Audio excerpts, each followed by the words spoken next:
Hello students, last video में हमने देखा था कि हमने हड़प्पा सिविलाइजेशन के बारे में पढ़ा था कि हड़प्पा सिविलाइजेशन के लोग कैसे रहते थे, क्या करते थे, क्या खाते थे, वो कैसा उनका रहना सहना था, कैसा उनकी टाउन प्लानिंग थी। ये सब हमने किस में किया है, ये हमने लास्ट 2 वीडियो में हड़प्पा सिविलाइजेशन कवर कर ली है। अब बात आती है हड़प्पा सिविलाइजेशन कहाँ गई। जो इतने शहरी लोग थे, जिनकी टाउन प्लानिंग इतनी अच्छी थी, ड्रेनेज सिस्टम इतना अच्छा था, तो वो गए कहाँ। तो इनके बारे में ना अलग अलग सबके बहुत सारे विचारधारक हुए हैं, उनकी सबके अलग अलग विचार हैं। कोई कहता है कि बाढ़ आ गई होगी, वो इसलिए ये मर गए।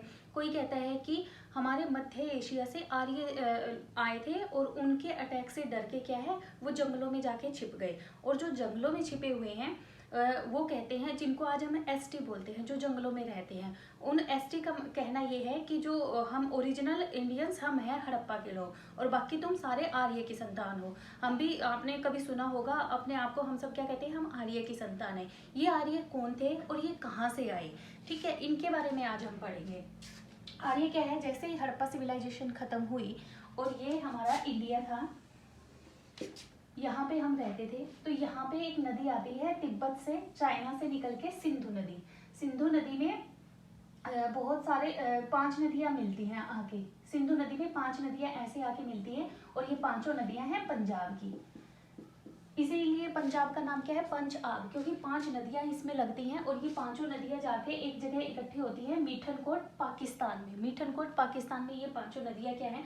अब ये पंजाब ये नहीं है कि इंडिया का पंजाब, पाकिस्तान कहाँ से आया, क्योंकि आज़ादी से पहले क्या है, ये सारा एक ही था, इंडिया और पाकिस्तान एक ही था, जो आज पाकिस्तान बन गया है। लेकिन आधा पंजाब इंडिया में रह गया, आधा पंजाब किस में है, पाकिस्तान में। तो ये 5 नदियाँ जो इंडिया से जाके, इंडिया से ये पंजाब में एंटर करती है और सिंधु नदी में 5 नदियाँ गिर जाती हैं। इसी वजह से इसका नाम क्या है, पंजाब का पंच-आब, पंजाब पड़ा है 5 नदियों की वजह से। ये पाकिस्तान में एक जगह है मीठनकोट, वहाँ पे चली जाती है। अब जो आर्य थे, आर्य एक कोई जाति नहीं है, ये सिर्फ आर्य एक शब्द है जिसका अर्थ है कुलीन, श्रेष्ठ। आर्य अपने आप को बोलते थे कि हम श्रेष्ठ जन हैं। ये आर्य कहाँ से आए, ये देखो, ये यहाँ पे यूरेशिया है, ये हमारा एशिया है, इस तरफ पे क्या पड़ता है, यूरोप पड़ता है, ठीक है। तो यूरोप में कुछ लोग रहते थे और ये कैसे थे, ये ग्रामीण सभ्यता थी। इसके जो ये ग्रामीण यहाँ से उठ के आए, ये मोस्टली क्या करते थे, ये जानवर पालते थे। अपने जानवरों की उसके चारे की खोज में ये कहीं कहीं आके बस जाते थे। ये एक जगह नहीं रहते थे। जैसे हड़प्पा के लोग थे एक जगह शहरों में रहते थे, ये लोग शहरों में नहीं रहते थे, ये ग्रामीण सभ्यता थे। आर्य जो थे ये अपने जानवर पालते थे, इनके पास प्रॉपर्टी के नाम पे सिर्फ जानवर थे। ये एक जगह नहीं रहते थे, ये जहाँ पे एक जगह मान लो ये बस गए आगे, वहाँ पे अपने जानवरों के लिए, जब तक इनके जानवरों के लिए चारा है तब तक ये वहाँ रहेंगे। उसके बाद क्या है, ये वहाँ से आगे चले जाएंगे जहाँ पे इनके जानवरों के चारा मिल जाएगा। ये अपने हिसाब से नहीं, ये अपने जानवरों की ज़रूरत के हिसाब से रहते थे। तो ये ऐसे करते करते यहाँ से सीधे क्या आए, यहाँ पे आ गए। ये सिंधु नदी थी और सिंधु नदी के आसपास ये आके यहाँ पे बस गए, इसके पास। फिर उन्होंने देखा, क्योंकि यहाँ पे उपजाऊ मिट्टी बहुत थी, बहुत ज़्यादा घास फूस सब कुछ था, इनके जानवरों के लिए प्रॉपर चारा मिल गया।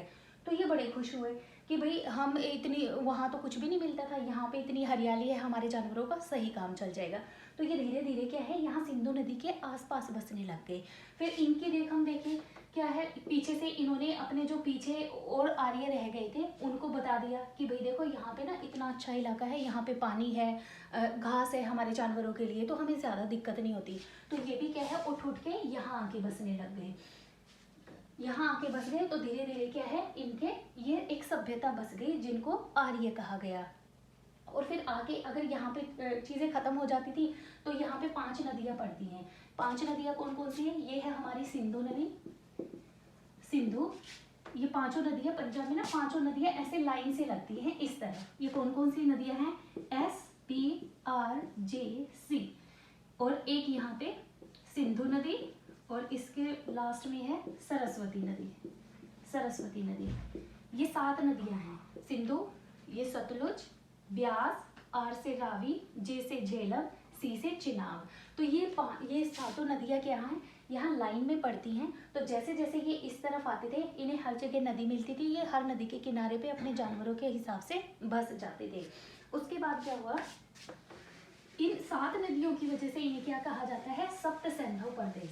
सप्त सिंधु प्रदेश, सप्त सिंधु प्रदेश। इन 7 नदियों की वजह से इसका नाम क्या पड़ गया? सप्त सिंधु प्रदेश बच गया।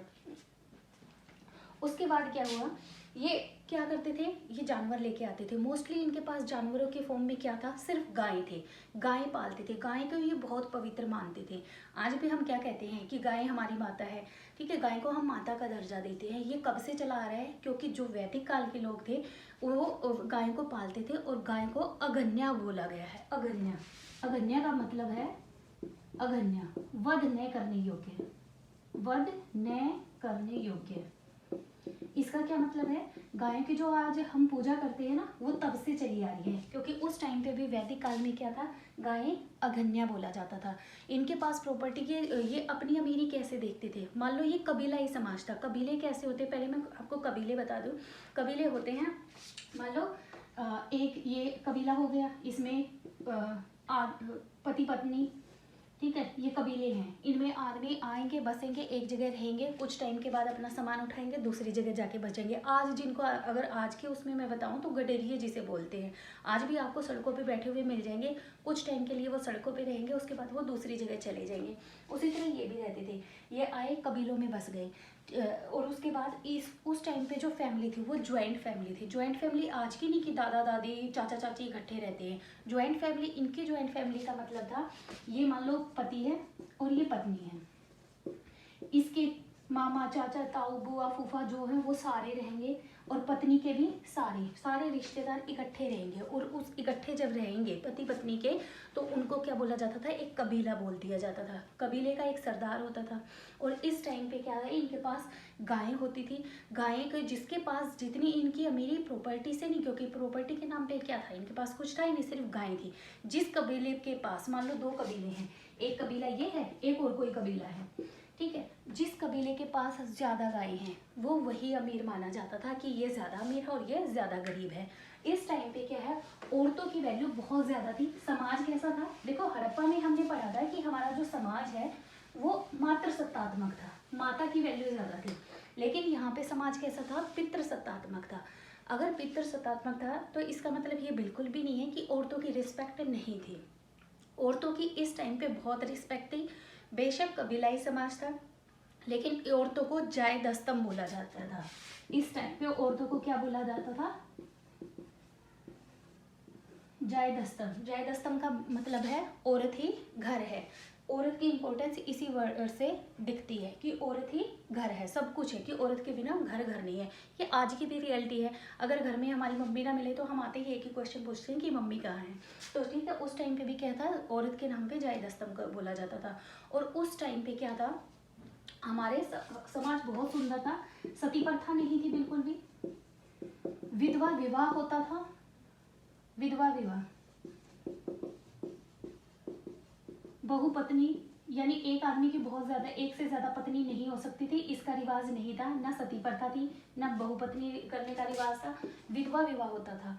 सती प्रथा क्या होता है, अगर एक लड़की के हस्बैंड की डेथ हो जाती है तो उसके साथ उस लड़की को भी मरना पड़ता था। तो ऐसा कोई भी साक्ष्य सती प्रथा का हमें इसमें नहीं मिलता वैदिक काल में। बहुपत्नी, एक आदमी की एक बार ही शादी होती थी, उसकी एक ही पत्नी होती थी, वो 2 शादियां नहीं कर सकता था। विधवा विवाह, मान लो कोई लड़की के हस्बैंड की डेथ हो जाती है तो क्या है, विधवा विवाह होता था। उसको बुरा नहीं मानते थे। अंतरजातीय विवाह भी हो जाते थे। अंतरजातीय विवाह क्या होते हैं, इंटरकास्ट मैरिज, जो आज के टाइम में हम 2022 में रह रहे हैं, लेकिन आज भी इंटरकास्ट जब मैरिज होती है, एक धर्म से दूसरे धर्म में या एक जाति से दूसरी जाति में होती है, तो भी गलत मानते हैं। लेकिन इस टाइम पे ऐसी कोई भी बाउंडेशन बिल्कुल नहीं थी। इस टाइम पे जो लड़की जिसमें चाहे उसमें शादी कर सकती थी। उसके बाद आता है हमारा पर्दा प्रथा। पर्दा प्रथा बिल्कुल भी नहीं थी। जो आज हम पर्दा प्रथा, देखो आज भी हमारे समाज में है, गांव में चले जाओ तो हमेशा औरतें पर्दा करती हुई मिलेंगी, घूंघट करती हैं। लेकिन उस टाइम पे कोई पर्दा प्रथा नहीं थी। लड़की के जन्म को बिल्कुल भी गलत नहीं माना जाता था। लड़की के जन्म पे सब खुश होते थे, और लड़कियां अपनी मर्जी से शादी कर सकती थी। वो चाहे तो किसी भी लड़के से शादी कर सकती थी, चाहे वो उनकी कास्ट का है या नहीं है। और सबसे बड़ी बात ये थी, इस टाइम पे कास्ट थी ही नहीं, कि भाई कास्ट का कोई चक्कर ही नहीं था। इस टाइम पे कोई कास्ट व्यवस्था नहीं थी बिल्कुल भी। तो लड़कियां पढ़ती इतनी पढ़ी लिखी थी, उनको पढ़ाई से नहीं रोका जाता था, वो बहुत पढ़ी लिखी हुई थी। बहुत सारी लड़कियां ऐसी थी, अपाला, घोषा, घोषा मुद्रा, ऐसे ऐसे नाम हैं हमारी हिस्ट्री में कि वो लड़कियां इतनी इंटेलिजेंट थी कि वो जो पंडित बहुत पढ़े लिखे जो उस टाइम के पंडित हुए थे उनकी बातें भी वो काटती थी अपनी बातों से, क्योंकि वो बहुत ज़्यादा पढ़ी लिखी थी ऐसे। और अगर कोई लड़की मान लो शादी ना करना चाहे तो उसे बिल्कुल भी ये बाउंडेशन नहीं थी कि उसे शादी करनी ही करनी है। वो चाहे तो शादी करे और जिससे चाहे उससे करे, वो चाहे तो ना शादी करे। जो लड़की बहुत लंबे टाइम तक शादी नहीं करती थी उसे अमाजू बोला जाता था, अमाजू। अगर शादी हो गई, ठीक है, ये अनमैरिड लड़की जो रहती थी उसे अमाजू बोला जाता था। और शादी के टाइम पे जो दहेज प्रथा आज है हमारे समाज में बहुत फैली हुई है, लेकिन उस टाइम पे शादी होती थी तो दहेज प्रथा बिल्कुल भी नहीं थी। दहेज के नाम पे क्या था, ये है शादी के टाइम पे कुछ सामान जरूर दिया जाता था, लेकिन उसे दहेज नहीं बोलेंगे, उसे कहा जाता था वहतू। अगर शादी, लड़की की शादी हुई है और लड़की वाले लड़कों वालों को कुछ गिफ्ट दे रहे हैं तो उसे बोला जाता था वहतू। वो दहेज प्रथा बिल्कुल भी नहीं आती थी। तो ये चीज़ें हैं उनके बारे में। समाज इस टाइम पे बहुत सुंदर था, कोई भी वो चीज़ नहीं थी। और कास्ट क्यों नहीं थी, कास्ट के बारे ये पहले मैं इनके कास्ट से पहले इनके कपड़े बता देती हूँ। ये कपड़ों में क्या पहनते थे, इनके कपड़े 4 तरह के होते थे। इनके कपड़े कैसे थे, इनके कपड़ों को बोलते थे अधिवास, दूसरा अधोवास, अधोवास, तीसरा होता था उष्णिम, उष्णिम, और फोर्थ होता था इसका वासस, वासस। अधिवास का क्या मतलब होता है, अधिवास का मतलब होता है कमर के नीचे, कमर के नीचे जो पहना जाता है, ठीक है, पैरों में। अधोवास होता है जैसे हम एक शर्ट पहन ले और उसके ऊपर से शाल या दुपट्टा या चादर कोई भी ले ले, उसको बोलते हैं हम चादर या शॉल, ठीक है, उसको अधोवास बोला जाता था। उष्णिम, उष्णिम होता है जो सर पे पगड़ी पहनी जाती थी। और वासस होता है हमारा शरीर। ये इस तरह के कपड़े पहनते थे। उस टाइम पे क्या है, वर्ण व्यवस्था नहीं थी। वर्ण का क्या मतलब होता है मैं आपको बता देती हूँ। उस टाइम पे वर्ण, कास्ट सिस्टम बिल्कुल भी नहीं था। मान लो एक है, हमने ये चीजें पढ़ी हैं, ब्राह्मण, क्षत्रिय,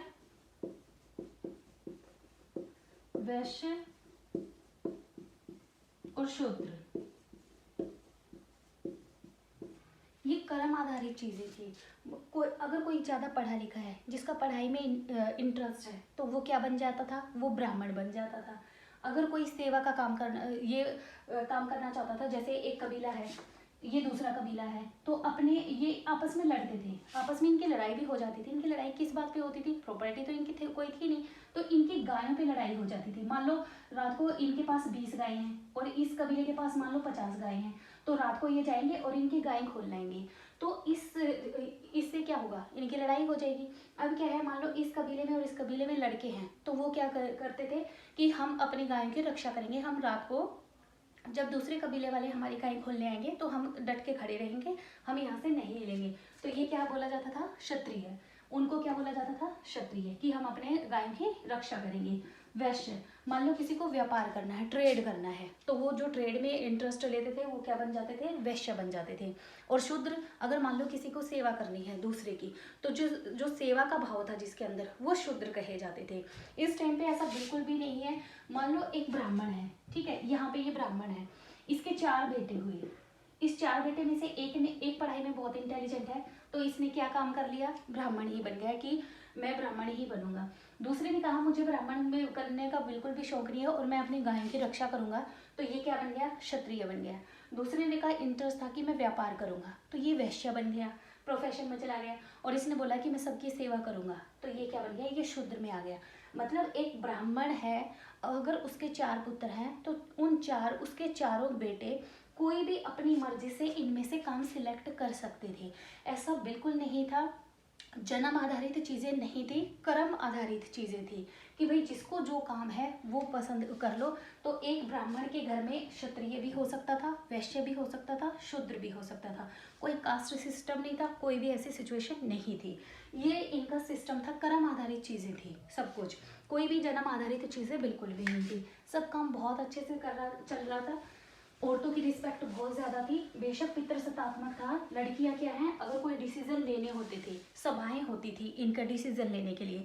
अब एक लड़कियां जो थी सभाओं में जाती थी, डिसीजन मेकर होती थी। अगर कोई भी डिसीजन कबीले को लेकर करना होता था तो लड़कियों को, औरतों को पूरी इम्पोर्टेंस दी जाती थी, उनको साथ में रखा जाता था वहाँ पे कि वो अपने तर्क दे सकती थी, अपने डिसीजन वो उन्हें बता सकती थी। उनकी इम्पोर्टेंस उतनी ही थी जितनी आदमियों की थी। लड़के और लड़की में कोई भी डिफरेंस नहीं था, कोई कास्ट सिस्टम नहीं था।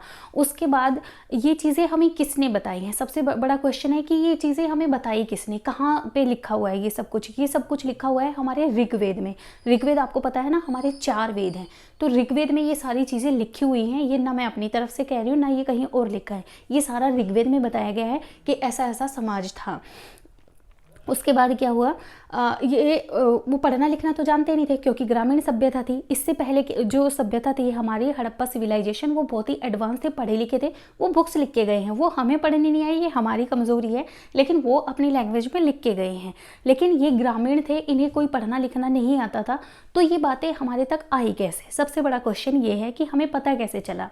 तो ऐसा बोला जाता है कि ये चीज़ें भगवानों ने खुद आके उस टाइम के जो ऋषि मुनि थे उनके कानों में बताई। उन ऋषि मुनियों ने आगे वो चीज़ें, उनसे आगे वाले जो बच्चे आए उनको बताई। उन्होंने आगे करते करते करते करते ऐसे सब श्रुति आधारित है। श्रुति आधारित होता है मतलब सुनी हुई चीज़ों के आधार पे ये चीज़ें कही गई। और उस टाइम पे जो ऋषि मुनि आए, जैसे भगवान ने ऋषि मुनियों के कानों में बताई, तो उन्होंने जैसे पत्ते होते हैं, पत्तों पे लिख दिया। पहले आपको पता है ना, पत्तों पे लिखा जाता था ऐसे। कोई भी पेड़ का छाल हो गई, उस पे लिख के छोड़ दिया किसी ऋषि ने। उससे आगे दूसरे ऋषि आए, इन ऋषियों ने उनको, दूसरे ऋषियों को वो बातें बताई। उन ऋषियों ने भी कुछ चीज़ें पत्तों पे लिख के छोड़ दी। ऐसे लिखते लिखते एक पीढ़ी से दूसरी पीढ़ी तक सुनी सुनाई बातें आगे बढ़ती रही। लास्ट में बहुत आगे जाके एक ऋषि आए जिसका नाम है कृष्ण द्वैपायन। वो उन्हें ही जो वेद व्यास है हमारे, उन वही हैं। कृष्ण द्वैपायन का ही नाम क्या है? वेद व्यास है। उन्होंने, ऐसा माना जाता है कि उन्होंने जो ऋषियों ने पहले जो पत्र और छाल, पेड़ की छालों पे जो चीज़ें लिख के छोड़ दी थी, उन सबको इकट्ठा किया और उन सबको इकट्ठा करके एक बुक बनाई। उसी बुक का नाम क्या है? ऋग्वेद। उसे इसीलिए इसका जो मैं आपको इतनी देर से पढ़ा रही हूँ, इसका नाम क्या है? वैदिक काल। वैदिक का मतलब होता है वेद, वैदिक काल। इसीलिए इसका, क्योंकि इसमें वेदों की रचना हुई है। वेद हमारे क्या हैं? 4 हैं, ये सब आप जानते हैं। तो ऋग्वेद क्या है? ऋग्वेद किसी एक आदमी ने, वेद व्यास ने नहीं लिखा है। ये उन इतने सालों में जो ऋषि आए, उन्होंने जहाँ जहाँ पे कुछ लिख के छोड़ दिया, उन सब का संकलन। संकलन होता है एक जगह चीज़ें इकट्ठी करना। उन सब का संकलन करके जो एक बुक बनी, उसी को नाम दे दिया गया क्या? ऋग्वेद। और वैदिक काल 2 पार्ट्स में पढ़ेंगे हम। जो हमने हड़प्पा सिविलाइजेशन पढ़ी थी, वो हमने पढ़ी थी 2350 BC से 1750 BC तक। उसके बाद 250 साल का बीच में क्या गैप है, इनके साथ क्या हुआ, हमें कुछ नहीं पता। उसके बाद हमारा आता है 1500 से 600 BC तक। ये है हमारा वैदिक काल। 1500 से 600 BC तक हम वैदिक काल पढ़ेंगे। और वैदिक काल भी 2 पार्ट्स में पढ़ेंगे। एक पढ़ेंगे हम 1500 BC से 1000 BC तक, ये पूर्व वैदिक काल बोला जाता है, पूर्व वैदिक काल। और दूसरा पढ़ेंगे हम 1000 BC से 600 BC तक, इसे उत्तर वैदिक काल बोला जाता है।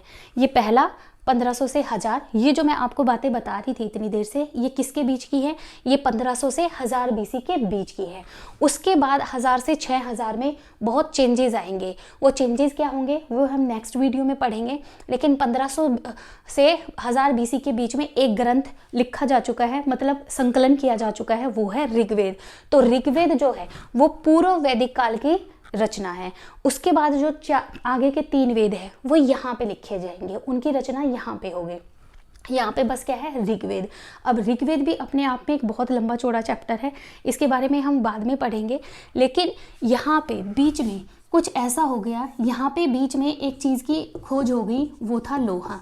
अभी तक जितना भी पढ़ा है इस टाइम पे मैंने आपको बताया, कहीं लोहे की जिक्र बिल्कुल भी नहीं है। ना यहाँ पे मछली पकड़ने के कांटे मिले हैं, कोई भी ऐसा सामान नहीं मिला हमें 1500 से 1000 के बीच में कि वो लोहे की बात बताता हो। तो यहाँ पे आके लोहा मिला, और लोहा मिलने के बाद पूरी लाइफ में, हमारे इनकी लाइफ में बहुत चेंज हुआ, वो चेंज ऐसे हुए जो आज तक भी हमारे ऊपर चेंज है। किसकी वजह से? लोहे की वजह से। अब लोहे की वजह से क्या हुआ, कैसे हुआ, इसमें बहुत चेंजेस आए, वो हम नेक्स्ट वीडियो में पढ़ेंगे, पूरा उत्तर वैदिक काल। इस काल में तो बस इतना ही है कि 1500 से 1000 के बीच में एक कबीलाई समाज था। वो कबीलों में रहते थे, इकट्ठे रहते थे, ज्वाइंट फैमिली थी। क्या खाते थे? औरतों की इंपॉर्टेंस बहुत ज़्यादा थी, ना दहेज प्रथा थी, ना पर्दा प्रथा थी, विधवा विवाह होता था, सती प्रथा बिल्कुल भी नहीं थी, औरतों को बिल्कुल पूरी इंपॉर्टेंस थी, सभाओं में भाग लेती थी, ये सब कुछ था। अब सबसे बड़ा क्वेश्चन आता है कि ये किसने बताया कि ये मध्य एशिया से आए थे? तो एक जर्मनी का राइटर है मैक्स मूलर, इसने बताया, इसने बहुत खोजबीन की कि यहाँ पे ये सिविलाइजेशन कहाँ से आई, हड़प्पा के साथ क्या हुआ, हड़प्पा के बाद कौन आए। तो आर्यों का कंसेप्ट इसने दिया था और ये बहुत हद तक ठीक भी है। इन्होंने क्या बताया, इन्होंने जो चीज़, जब ये चीज़ें इन पे रिसर्च कर रहे थे तो इन्हें 2 अभिलेख मिले। एक है 2 अभिलेख है, एक बोगज कोई का अभिलेख,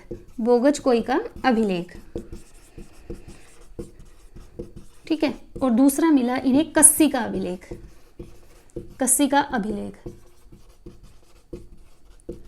इसमें क्या लिखा है? इसमें लिखा है ये तुर्की का है और ये ईरान का है। ये 2 इन्हें तुर्की में और वहाँ पे मिले। इनमें क्या है, इन पे कुछ ऐसी बातें लिखी थी कि 2 राजा थे, आपस में बहुत लड़ाई करते थे। उन राजाओं ने एक दूसरे के साथ भगवानों की कसम खाई कि हम आज के बाद लड़ाई नहीं करेंगे। वो 4 भगवान इस पत्थर पे लिखे गए। अभिलेख होता है पत्थरों पे लिखवाना, ठीक है। ये ऐसे पत्थरों पे लिखी हुई बातें मिली हैं कि 2 राजाओं की लड़ाई को रोकने के लिए उन दोनों राजाओं को भगवानों की कसम खिलाई गई। उस टाइम पे कसम खाने की वैल्यू बहुत ज़्यादा होती थी आज के अकॉर्डिंग। तो इस पे जो 4 भगवान हैं, ये है 1500 BC की बात। ये तुर्क का है और ये ईरान का है। तो इन पे जो भगवान थे यहाँ पे, यही भगवान हमें इंडिया में यहाँ पे मिले हैं जहाँ पे आर्य रहते थे। अब कोई भी है, आप भी हो, अगर अमेरिका जाओगे मान लो, तो वहाँ पे अपने भगवान तो लेके जाओगे, वहाँ पे पूजा पाठ जो भी है वो सब कुछ करोगे आप। तो अपने भगवान यहाँ से उठ के अगर कोई विदेश में जा रहा है तो बसने के लिए, तो अपने भगवानों को जरूर साथ लेके जाएगा पूजा पाठ करने के लिए। अगर इसी तरह इन्होंने किया, ये यहाँ मध्य एशिया में रहते थे। तो ये जो पत्थर पे ये भगवानों के नाम जो मध्य एशिया में, ये यहाँ पे तुर्क में मिले हैं और ईरान में मिले हैं, यही सेम भगवान हमें यहाँ पे मिले हैं, यहाँ इनके साक्ष्य मिले हैं। तो इससे ये अंदाज़ा लगाया जाता है कि ये लोग यहाँ से उठ के यहाँ आए थे और यहाँ आके बस गए थे। आपको पूर्व वैदिक काल मैंने समझाने की पूरी कोशिश की है, मे भी आपको पूरा समझ में आया हो। इससे आगे लोहा मिलने से लाइफ में क्या क्या चेंजेस हुए, कैसे हमारा समाज बदल गया, जो चीज़ें कर्म आधारित थी, ब्राह्मण वैश्य शूद्र, वो कैसे जन्म आधारित बन जाएंगी, ये हम नेक्स्ट वीडियो में पढ़ेंगे। और ऋग्वेद में क्या लिखा है, हमारे 4 वेदों में क्या क्या लिखा है, ये हम नेक्स्ट वीडियो में पढ़ेंगे। I hope you like the video. Thank you very much.